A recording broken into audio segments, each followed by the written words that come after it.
Hola a todos. ¿Sabían ustedes que desde los años 70 del siglo pasado, un grupo creciente de multimillonarios, grandes empresarios, intelectuales, políticos y burócratas de todo Occidente se convencieron unos a otros de que la supervivencia del planeta requería que pasáramos de ser los más de 8.000 millones de seres humanos que somos hoy en día sobre la faz de la Tierra a alrededor de entre 500 y 700 millones de personas? Básicamente, que les sobraban 7.340 millones de seres humanos que tenían que desaparecer del mundo.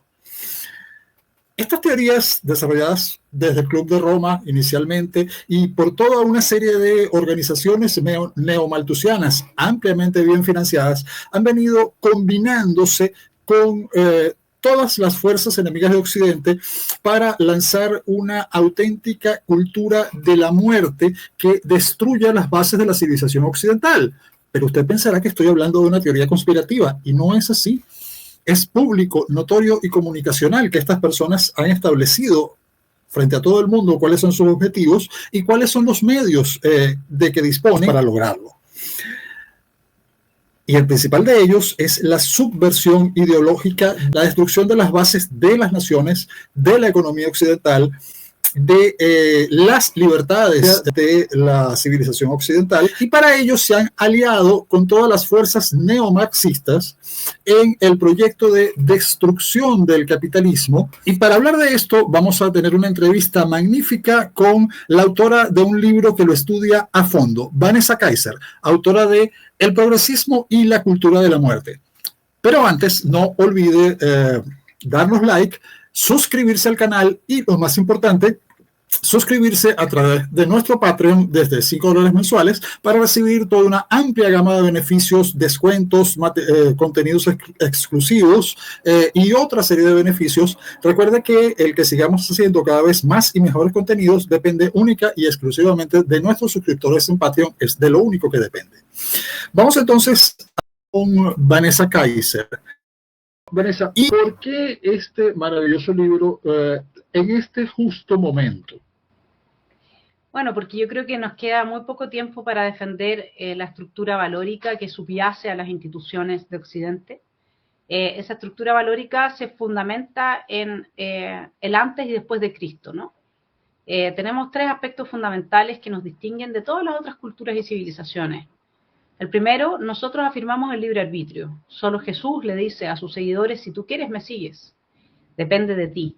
Ahí es donde nace el individuo y su dignidad.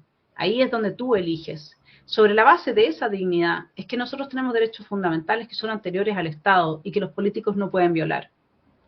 Y sobre la base de al César lo que es del César y a Dios lo que es de Dios, tenemos un límite clarísimo impuesto al poder político que no existe en las otras civilizaciones. Bueno, eso es lo que estamos perdiendo. Así que aunque aquí haya alguien que me diga, no, yo soy ateo, bueno, pero ¿te gusta tu libertad? ¿Te gusta poder elegir a tus representantes? ¿Tú estás de acuerdo con que el poder político no se meta en tu casa, en tu cama, con tu hija, etcétera? Entonces tú eres un cristiano cultural, porque resulta que en las teocracias y resulta que en China el Estado se mete en todo. Entonces, eso es lo que hoy día está en juego, y creo que los discursos de Milei y de Bukele en la ONU fueron bastante claros al respecto. Milei habló de neomalthusianismo, habló de que esta es una agenda global socialista, van a destruir absolutamente todo, incluso nos quieren prohibir comer carne. Si tú creces sin proteínas animales, eso tiene un efecto sobre tu cerebro, que no termina de formarse bien, y nos están enfermando a todos. Esto es agenda de la muerte, del aborto, de la eutanasia, de la no pareja heterosexual, que incluso ha sido apoyada por, lamentablemente, el Papa Francisco. Ahora, un punto muy importante es que esto tiene profundas raíces en la historia y ha ido creciendo desde hace siglos. Sin embargo, en lo que tú estudias sobre la cultura de la muerte en tu libro, el punto fundamental es que podríamos retrotraernos por ejemplo, al nacionalsocialismo alemán y a todo ese enorme proyecto progresista internacional del cual formó parte el nacionalsocialismo alemán, que fue la eugenesia, ¿okay?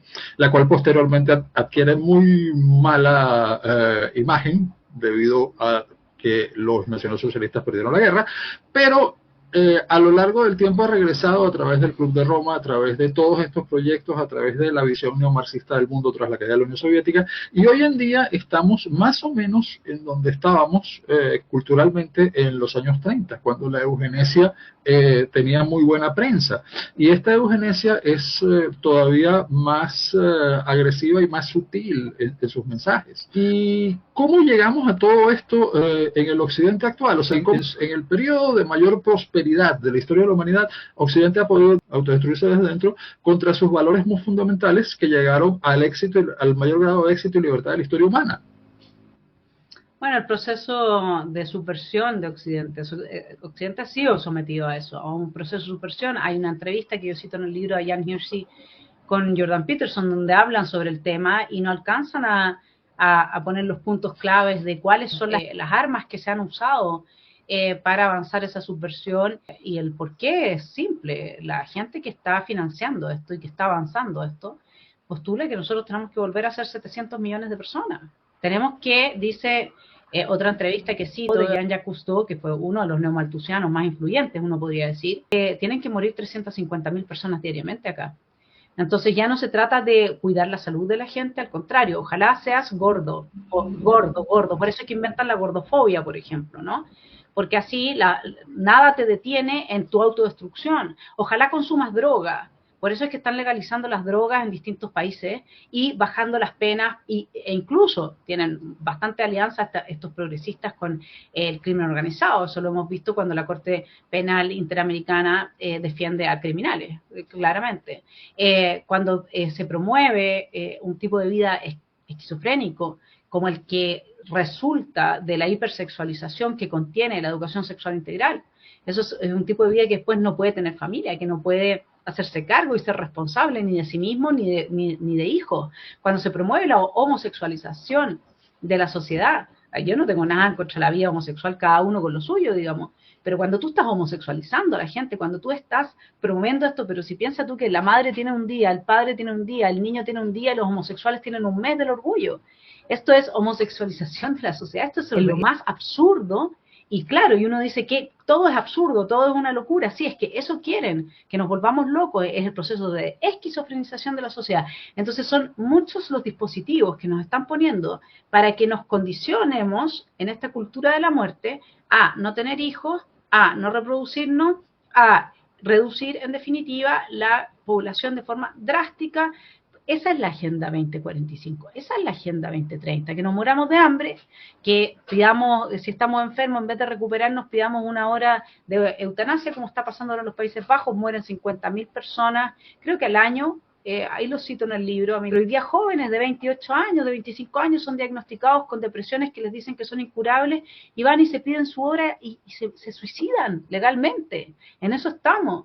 El tema de los abortos, la gente no lo sabe, pero si ustedes se meten en la página de la Organización Mundial de la Salud, bueno, si le creemos a estos señores, al año se están abortando 72 millones de niños. Es una Alemania completa, de un total de 211 millones de embarazos. Entonces nosotros realmente aquí lo que estamos enfrentando es una estructura cultural que es antivida, imagínate que te dicen que es una vida sostenible. Bueno, eso también yo lo tomo en el libro. Como todo es un oxímoron, viene de Rousseau, ¿no? Te vamos a obligar a ser libre. Todo es un oxímoron. De esa manera ellos se inmunizan ante cualquier tipo de crítica. Así, y por supuesto, todo lo que es la transexualidad, la imposición de la norma trans, todo tiene que ser trans ahora, no es más binario, no es hombre-mujer, no es inmigrante nacional, no es humano otra especie, no es viejo-joven, no es padre-hijo, es transsexual, transnacional, transespecie, trans vivo-muerto, transedad. Entonces están desquiciando nuestras sociedades.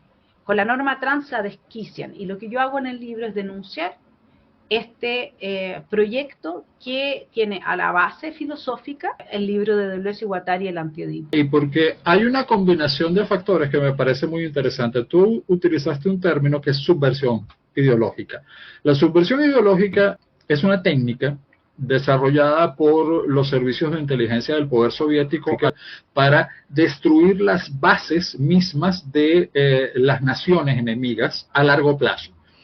Y la mayoría de la gente no sabe que el poder soviético, hasta su colapso, empleó en este tipo de cosas, en sus esfuerzos de inteligencia, muchísimos más recursos que en lo que normalmente se llama espionaje. Y por el otro lado está el neomarxismo, de Deleuze y Guattari, y cuando se combinan estos dos elementos, creas un proceso de subversión ideológica que no necesita ser dirigido ni alimentado, sino que puede dirigirse y alimentarse de múltiples centros y de múltiples fuentes y seguir avanzando por sí solo. Me impresiona enormemente que tu libro es de los que mejor explica por qué se puede generar este tipo de fenómenos. Porque lo explica a partir del proceso de destrucción de las raíces cristianas de Occidente y finalmente a el desarrollo en nuestros tiempos de la cultura de la muerte. ¿Por qué te interesas en una gama tan amplia de temas que llegan finalmente a un libro como este? A ver, lo que pasa es que probablemente la frase de Jan Hirsi cuando ella dice yo sé que hay un elefante en la cristalería y que lo está rompiendo todo, pero no logro ver el elefante. Veo solamente partes del elefante. Bueno, por eso es que el libro tiene la magnitud que tiene, que son 470 páginas, y de cada capítulo uno puede escribir un libro. De hecho, yo voy a empezar ahora otro libro en que me voy a enfocar en el deseo de vivir, porque la cultura de la muerte llega a tal extremo que lo que hace es destruir tu deseo de vivir. Cuando tú ves las expresiones artísticas woke, cuando tú ves las marchas LGBT, cuando tú ves toda la degradación, decadencia, repugnancia, el asco que te provoca, todo este proceso de subversión te quitan las ganas de vivir. Cuando a ti te enseñan como mujer que todos tus fracasos y dolores se debe a la existencia de los hombres, cuando tú como hombre te das cuenta de que todas las mujeres te ven como un opresor, un victimario, cuando a ti como niño te preguntan a los 3 años si no habrás nacido en el cuerpo equivocado, cuando todo tu entorno solamente habla de ofensas, de discursos de odio, cuando la verdad ya no se puede decir, cuando todo lo noble ha sido desacralizado, pero es que realmente es que han enlodado absolutamente todo lo noble y lo bueno que nosotros teníamos. Cuando tú ves a una persona hacer las cosas que hace la gente woke, te quita el deseo de amar al prójimo. Cuando tú te das cuenta que ese prójimo es parte de tu especie y que tú eres hermano de ese prójimo, en un cierto sentido, te quita el amor por ti mismo. Cuando a ti te dicen, como lo hace Greta Thunberg, que tú estás dejando una huella de carbono que está dañando el planeta por el hecho de respirar, vas a estar, hoy día justicia climática es sinónimo de justicia reproductiva. Si tú tienes hijos, estás dañando el planeta. Imagínate con lo que está creciendo en su cabeza la nueva generación. ¿Cómo vas a tener ganas de vivir? ¿Cómo no vas a estar deprimido? Y luego te ofrecen la eutanasia como una solución caritativa a tu sufrimiento. Pero dense cuenta lo que nos están haciendo. Pero ¿cómo no lo estamos viendo? ¿Cómo no entendemos al final? Así no se puede afirmar la vida. Y esta gente está obsesionada con reducir la población a 700 millones de personas. 500 habla la gente más extrema. Neomalthusianos, que odian al ser humano, que además son homo deus, es cosa de Veras Harari. Es gente que va con las dos herejías, ¿no? Pero más que la nestoriana, la pelagiana. Entonces, esos son los progresistas, esos son los transhumanistas y que quieren ocupar el lugar de Dios. Y mucho de esto está muy cercano, la cultura de la muerte, teológicamente, a la figura de Mefistófeles y de Baphomet. De hecho, Deleuze y Guattari, que son los que promueven el esquizo y toda esta idea del cambio de norma trans, hablan de que Baphomet tiene que reemplazar a Dios, porque Baphomet, incluso hoy día tú puedes meterte en Amazon, y las poleras de Baphomet dicen porque respeta los pronombres. ¿Y por qué Baphomet? Porque Baphomet es la encarnación de la norma trans. Transespecie, transedad, transexual. No es hombre ni mujer, no es humano ni otra especie. Todo está mezclado. Entonces, teológicamente está clarísimo qué es lo que nos están imponiendo. Y por eso el libro tiene al hombre de Vitruvio en la portada invertido. con la rosa de los vientos invertida. La rosa antes tenía un pentagrama, lo saqué, pero invisible está el pentagrama también. La rosa de los vientos representa nuestra psiquis, ya no sabemos lo que está bien, lo que está mal. El norte, el sur, el este, el oeste están destruyendo la norma binaria. Y el hombre Vitruvio, ¿por qué? Porque el hombre Vitruvio tiene 4 brazos, 4 piernas y la cabeza, ¿verdad? Entonces lo que yo hablo en el libro es que hay 9 vínculos del ser humano que le permiten afirmar la vida. Si tú cortas esos 9 vínculos, el ser humano muere, no puede afirmar la vida. ¿Y cuáles son esos vínculos? Primero el vínculo con Dios, que ya estaba cortado con el cambio del teocentrismo al antropocentrismo. El vínculo con el planeta.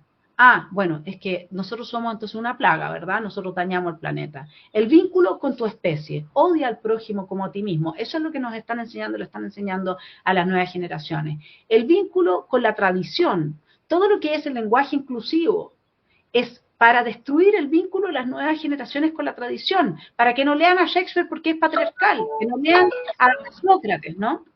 El vínculo con la nación lo están destruyendo a través del fomento de la inmigración ilegal y la están provocando y así están disolviendo las naciones. El vínculo con tu sociedad lo destruyen a través del recambio de la meritocracia por esta concepción antropológica de autopercepción materialista genital en que te distribuyen los cargos según si tú autopercibes que eres hombre o mujer, ya no importa tu talento. Te establecen cuotas en las empresas de minorías según si son minorías sexuales de X, Y grupo, digamos. Eso, ahí te cortan el vínculo con la sociedad, el vínculo con tu familia a partir de la autonomía progresiva y a partir de la ideología de género, el vínculo con tu conciencia, el vínculo con tu cuerpo a partir de la ideología de género. Entonces tú le quitas esos 9 vínculos que están representados en este hombre Vitruvio a un ser humano, se los liquidas y lo dejas en estado de superfluidad, es decir, listo para la muerte. Eso es lo que nos están haciendo. Esa es la cultura de la muerte que nos están imponiendo. Vanessa, todo este discurso de la cultura de la muerte está basado en contradicciones internas que son, en mi opinión, intencionales. Todas estas contradicciones apuntan a la destrucción del ser humano en la misma forma en que la subversión ideológica antigua apuntaba a la destrucción de las naciones. Ahora, mi pregunta es, ¿cómo se logró avanzar en todo esto sin que hubiera prácticamente resistencia? Porque yo entiendo que había quienes lo promovían, pero ¿por qué pareciera que nadie se resistió? Porque la ausencia de Dios en la vida de los seres humanos tiene por consecuencia que pierdes la capacidad de distinguir el bien del mal. Es así de simple.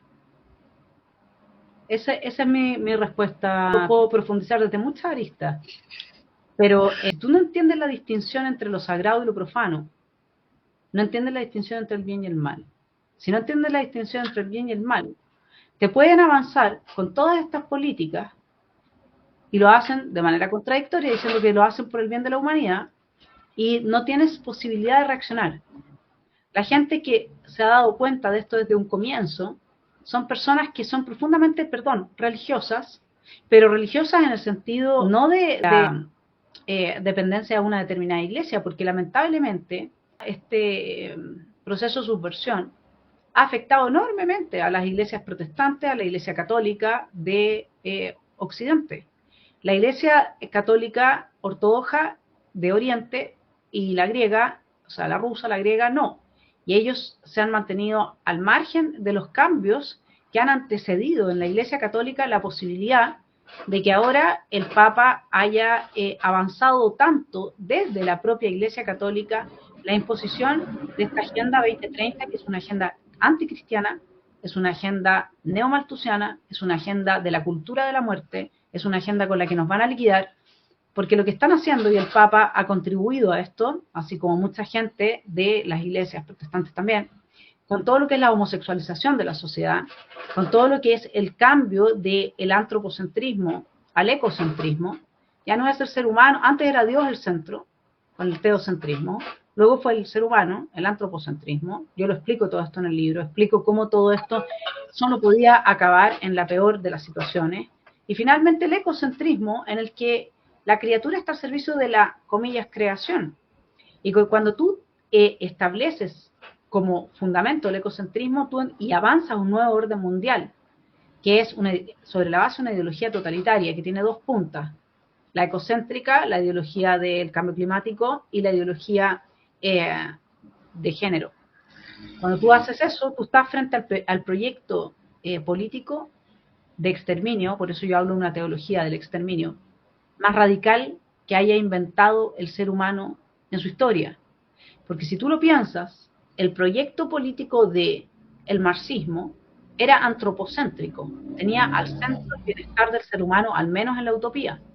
Lo que estaba prometiendo ese proyecto era, seamos todos iguales, para que todos seamos felices, para que no estemos más alienados y para que a cada cual se le dé según su necesidad y de cada quien se reciba según su capacidad. El paraíso para el ser humano. El proyecto nacional socialista también era antropocéntrico. Es decir, según los nazis, habían grupos humanos que racialmente eran decadentes y estaban moribundos y que la ley de la naturaleza iba a terminar por exterminar, pero ellos quisieron apurarlo. ¿Para qué? Para que el ser humano, supuestamente ellos, ¿no? Llegasen a el mejor nivel posible en términos raciales y de perfección, como ser humano. Era antropocéntrico. O sea, la excusa para llevar a cabo todo era el bien de la humanidad. En cambio acá no. Acá ya no es el bien de la humanidad la excusa para avanzar los cambios que se están avanzando. Los peces son sintientes. No puedes comer peces, no puedes hacer pesca deportiva. Tú sabes que en Colombia ya está aprobado que no puede, está prohibida la pesca deportiva, pero también está aprobado el aborto hasta los 6 meses de un ser humano. ¿Sí? El pez es sintiente, el ser humano a los 6 meses no. Cuando nosotros conocemos niños que han nacido a los 6 meses han sobrevivido, una de mis sobrinas fue así.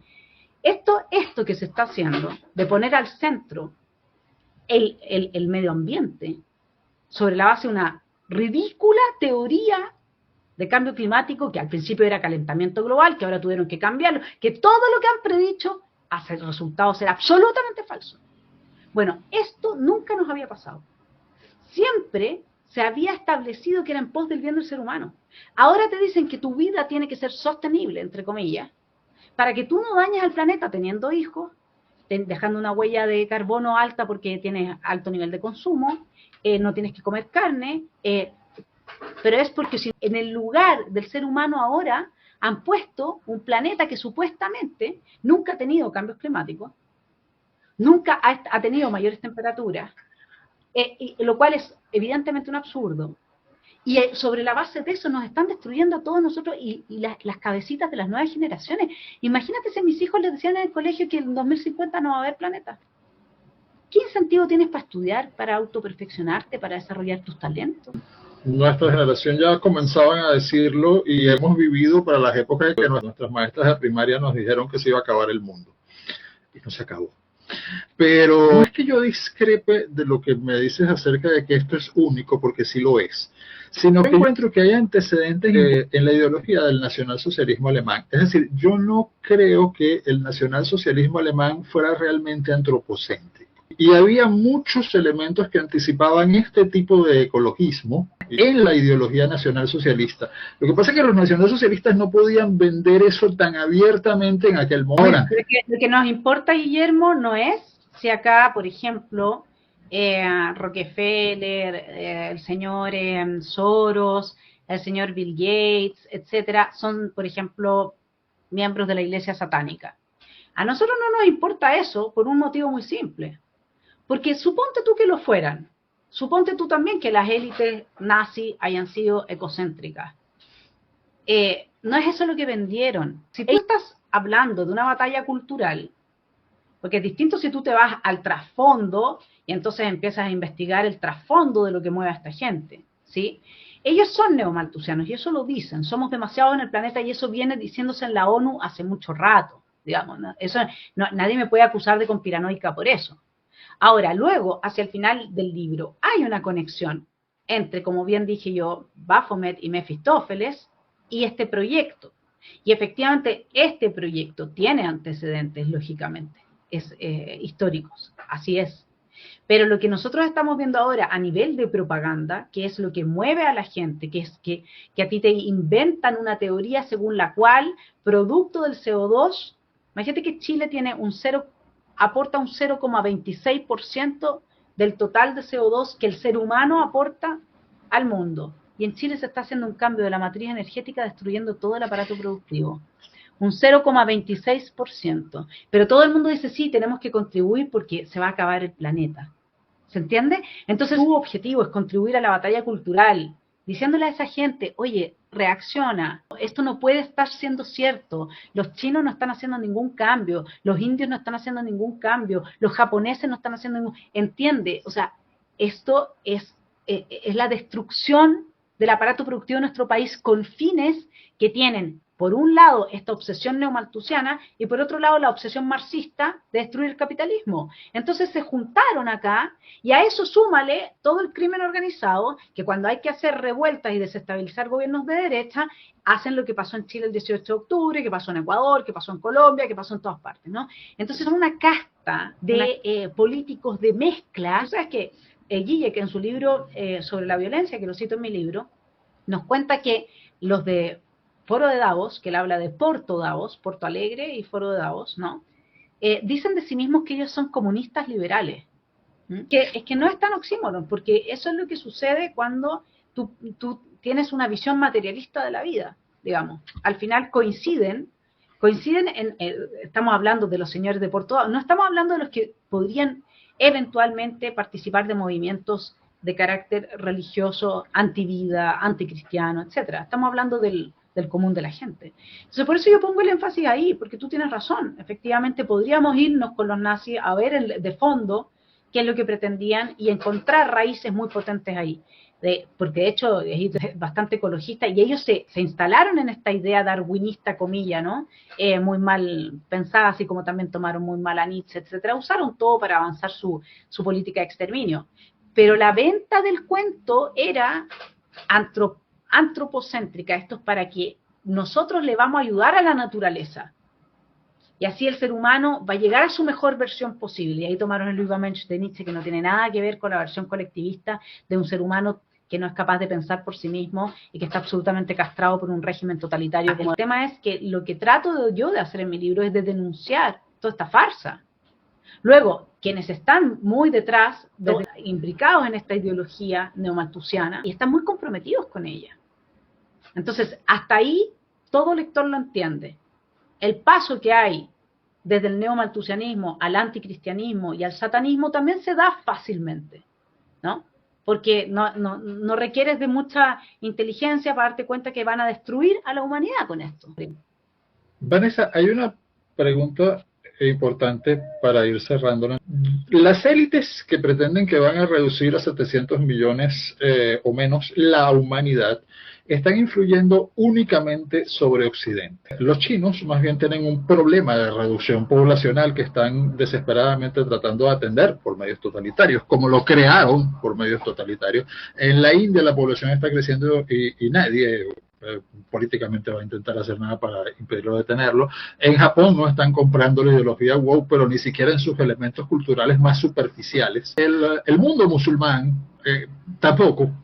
Resumiendo, el mundo ortodoxo, Rusia y Europa Oriental tampoco está comprando esto, lo cual significa que están debilitando a Occidente frente a otras potencias, porque no van a ser estos señores los que van a gobernar el mundo de 700 millones de personas, no va a ser de 700 millones de personas. Pueden destruir a Occidente y a sí mismos con la destrucción de Occidente. Es un suicidio absoluto y quienes van a regir van a ser estas otras potencias como una China totalitaria, Irán con un fundamentalismo totalitario, el totalitarismo dentro del Islam lo logró introducir el Ayatollah Khomeini. Entonces, ¿por qué creen estas personas que realmente van a imponer eso a todo el mundo o simplemente quieren suicidarse y que todo Occidente se suicide con ellos? Un elemento que lo único que puede explicarnos en definitiva lo que están haciendo es su anticristianismo.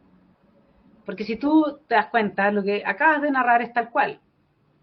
Aquí China no se va a acabar, por mucho que tengan problemas de natalidad ahora, lo van a resolver, aunque sea por medios totalitarios, como dices tú. Y hoy día existe además la tecnología, etcétera. Son capaces de revertir esto porque tienen un control absoluto de la población. Acá la cristalización de lo que quieren estas élites occidentales, tú la viste en la inauguración de los Juegos Olímpicos. Sí. En la última cena pervertida con toda la repugnancia de la que es capaz un ser humano, eso es, y no te olvides, entró ahí el jinete, uno de los jinetes del Apocalipsis, acompañado de Hades. ¿Y cuál es qué poder se le da a los 4 jinetes del Apocalipsis? El poder de destruir 1/4 de la población del mundo, ¿verdad? Con pandemias, con guerras civiles, con etcétera. Entonces, ellos, en todo ese simbolismo que nos trajeron ahí, nos mostraron que su lucha es en contra de Cristo. Su lucha es en contra de Occidente, porque solo en Occidente tú tienes las libertades que mencionábamos anteriormente, porque solo Occidente tiene un límite a la intromisión del poder político en la vida de sus ciudadanos, porque solo en Occidente ellos tienen un límite en el ejercicio del poder para ellos. Ahora, ¿qué pasa después? Tienes toda razón, pero eso ya no que lo dijo Lenin, porque ellos nos darán la soga con la que los vamos a ahorcar, digamos. Esta gente es tan tonta que no se dan cuenta que el día que hayan liquidado Occidente y China y Irán y el mundo musulmán, etcétera, sean dueños de Europa, los van a perseguir a ellos porque ellos son europeos y los van a ahorcar con la misma soga que ellos les pasaron. Si eso es lo que no se dan cuenta, es imposible. Bill Gates, ellos se sienten señores todopoderosos. Los van a perseguir a Pero sobre todo los intelectuales que están promoviendo esto, ¿es que no lo entienden o es que no les importa? No, pero es que ellos sienten placer en el proceso de subversión. El proceso de subversión y de destrucción de la infancia, de partida mucha de esta gente, hubiese sido catalogada hace un par de décadas como perversos y hubiesen tenido que pagar algunos penas de cárcel por sus hábitos, ¿sí? Mucha de esta gente está totalmente pervertida. Mucha de esta gente, si tú lees a Deleuze y Guattari, esos son tipos, Foucault, son todos tipos que tienen, son los, comillas, anormales, son los que se van en contra de la familia tradicional, en contra de la masculinidad, de la feminidad, de la infancia. Ellos promueven, Deleuze y Guattari, el incesto. Con eso te digo todo, porque así esa es la mejor manera de destruir a la familia. Entonces, ya Engels decía que la familia heterosexual era el principal objetivo del marxismo y también que existían solamente 2 mundos, los cristianos y los anticristianos. Entonces, piensa tú que uno de los mandamientos de esta gente es pervertir. Cada vez que pervierten a un niño, esta gente se alegra. Es que hay una distinción entre formación y deformación. Y si tú lo que haces es leer libros y repetir y qué sé yo, armar silogismos apodícticos con determinadas palabras que no están sustentadas en una noción de verdad, en una noción de bien, en una noción de moral, bueno, todo eso es flatus voce, no tiene ningún, es nada más que expresión, como diría Foucault, de una voluntad de poder. Y por eso ellos ven el mundo de la manera que lo ven, porque incluso ellos saben que todo lo que dicen no refiere a nada. Pero es voluntad de poder, porque genera en el otro una reacción de captura, de sumisión, de genuflexión, etcétera. Pero insisto, esa voluntad de poder finalmente los lleva al suicidio. No van a ser ellos los que van a recoger el poder a largo plazo. Bueno, pero eso lo explica Nietzsche, y yo lo cito acá en el libro. Es una de las citas principales del libro. ¿Cómo Nietzsche explica al socialista? Exacto. Lo explica desde su psicofisiología. El socialista ama tanto las reglas que se dan, ama tanto el ejercicio total del poder, ama tanto la sumisión del otro y la destrucción del otro, que está dispuesto a morir por eso. No hay problema. Excelente. Para finalizar, si alguien me dijera que expresara lo que es para mí Occidente en 3 palabras, yo diría que es el bien, la verdad y la belleza. Una de las formas de destruir una cultura es la destrucción estética. Entonces decías, si no se conoce la diferencia entre el bien y el mal, no se conoce la diferencia entre la verdad y la mentira, y por lo tanto no se conoce la diferencia entre lo hermoso y lo horrible, y por lo tanto todo es arte, todo. Y eso me llevó a recordar 2 grandes libros que lo reflejan de formas diferentes, 1984 de Orwell y Un mundo feliz de Huxley. Esta gente que pretende destruir Occidente, su sueño se parece mucho más al mundo feliz de Huxley. Me llama la atención el intenso esfuerzo por la destrucción de la estética. Entonces, quería ver tu visión sobre esa parte del asunto. Bueno, está absolutamente, estrechamente vinculado al avance de la cultura de la muerte. Cuando tú ves una obra de Miguel Ángel, por citar a alguien conocido, tú te das cuenta de lo que somos capaces los seres humanos. Tú recuperas la fe en el ser humano. Tú abrazas el hecho de ser miembro de la especie y de poder, quizás no en la escultura o en la pintura, quizás en un pequeño gesto, ser igual de grandioso. Cuando a ti te destruyen la belleza creada por nosotros, ¿sí? Lo que te están destruyendo es la posibilidad de pensar al ser humano en su elevación máxima o una de sus mejores posibilidades. Esto tiene que ver con odiarnos. Ellos quieren que nos odiemos los unos a los otros. Piénsalo bien, hoy día, gracias a este wokismo y toda la intromisión de dispositivos que han hecho de la cultura de la muerte, como por ejemplo la inmigración ilegal masiva, fomentada por ellos, como por ejemplo tensión radical que se establece entre padres e hijos por leyes como la autonomía progresiva, el feminismo que le enseña a la mujer a odiar a los hombres. Esta ola actual del feminismo no les está enseñando realmente a las mujeres a odiarse a sí mismas. Esta es la cultura de la muerte, ¿ok? Y como cultura de la muerte lo que va a promover entonces es la guerra. Entonces, es la guerra contigo mismo, para que tú no puedas afirmar la vida, y es la guerra con todos tus semejantes. So, obviamente que te promueve tu odio hacia ti mismo, por eso tienen que destruir la belleza. Si tú lo ves, hoy día Estados Unidos, varios países de Europa, Chile, somos países al borde de una guerra civil. Estamos al borde de una guerra civil. Ya lo vimos reacción en Inglaterra con las protestas que se produjeron por esos niños que fueron, no me acuerdo si asesinados. Vimos en Francia, Alemania, además cómo están desmantelando la agricultura y efectivamente tensionando la relación de cada persona consigo misma y también la relación de cada persona con el arquetipo hombre, el arquetipo mujer, el arquetipo niño, el arquetipo etcétera. Y sí, el feminismo, en la medida en que te victimiza, porque todo esto está anclado en el victimismo. Si no hay victimismo, no hay feminismo. Si no hay victimismo, no hay derecho garantista. Si no hay victimismo, no hay wokismo. Todo está basado en el victimismo. Donde tú creas que eres víctima, evidentemente que no te puedes querer, porque no te pruebas nunca a ti mismo tener aquellos aspectos psíquicos que te permiten salir adelante, tu resiliencia, tus talentos, tus virtudes, tus capacidades. Ese es el punto. Entonces, no hay ninguna posibilidad. Además, el feminismo lo que es una negación radical de la feminidad.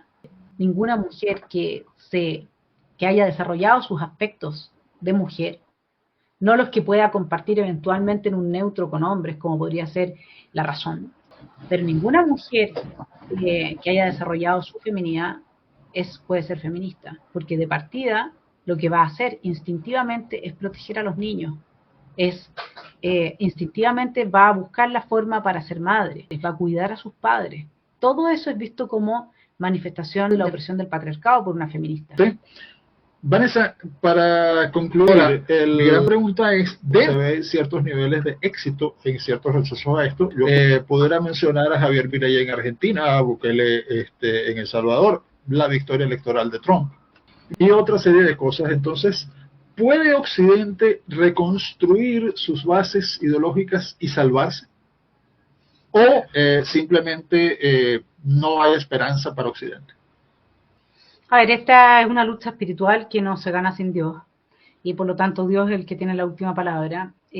A mí me pasa que cuando veo que Inglaterra prohibió la ideología de género, más en las escuelas, tú sabes que en Inglaterra más de 240 colegios enseñaban a niños menores de octavo básico a tener sexo anal. Bueno, prohibieron todo esto.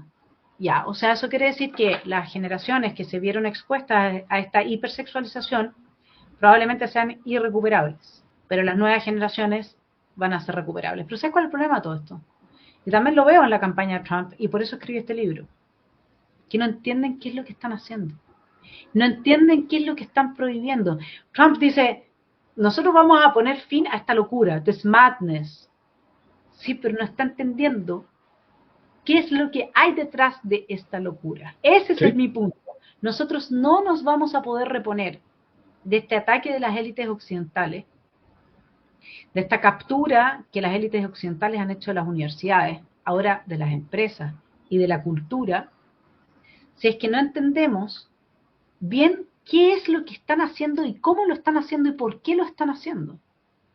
¿Por qué la ideología de género? No, mira, lo vamos a prohibir porque resulta que aumentó en un 4000% el número de niños en 10 años que se declaraba con disforia, producto de esta educación.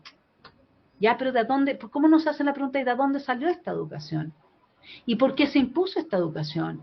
¿Y cuál es el objetivo político de esta educación? ¿Y por qué entonces Inglaterra cuando prohíbe esto nos sale y dice, ¿saben qué?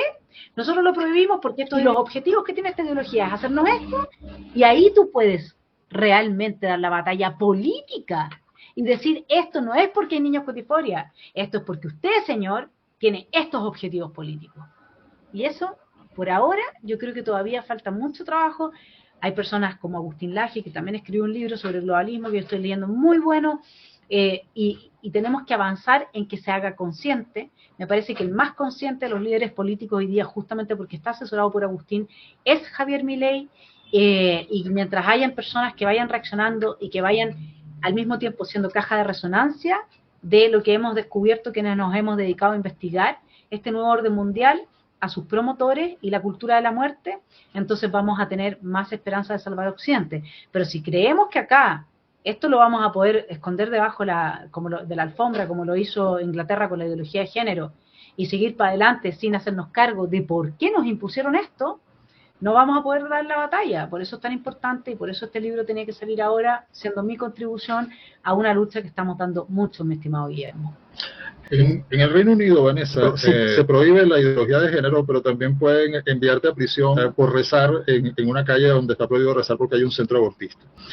Tenemos que seguir haciendo este trabajo que estás haciendo tú, con tu gente, que cada uno de nosotros vamos en esta red intentando que no se corte el eslabón del bien que se inicia de Jesús en adelante, y peleando entonces conscientemente por los bienes que nosotros sabemos que nos están quitando. No solamente la belleza, la verdad y el bien, sino que en términos ya más políticos y no tan filosóficos y teológicos, la división de los poderes del Estado, los límites a la intromisión del poder político a la vida de los ciudadanos, el libre arbitrio, los derechos fundamentales que son anteriores a la existencia del Estado, etcétera. O sea, esa es nuestra lucha, mi estimado Guillermo.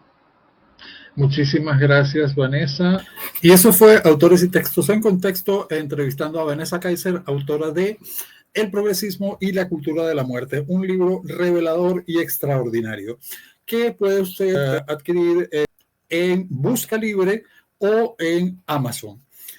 No olvide suscribirse al canal, darnos like, sus likes son muy importantes, y lo más importante, suscribirse a través de nuestro Patreon desde $5 mensuales para recibir una importante serie de beneficios exclusivos, contenidos exclusivos, descuentos en libros, cursos con certificación universitaria y toda otra serie de beneficios. El que sigamos haciendo cada vez más y mejores contenidos depende única y exclusivamente de nuestros suscriptores en Patreon. Es de lo único que depende. Me despido recordándoles que nos estamos viendo en el próximo video.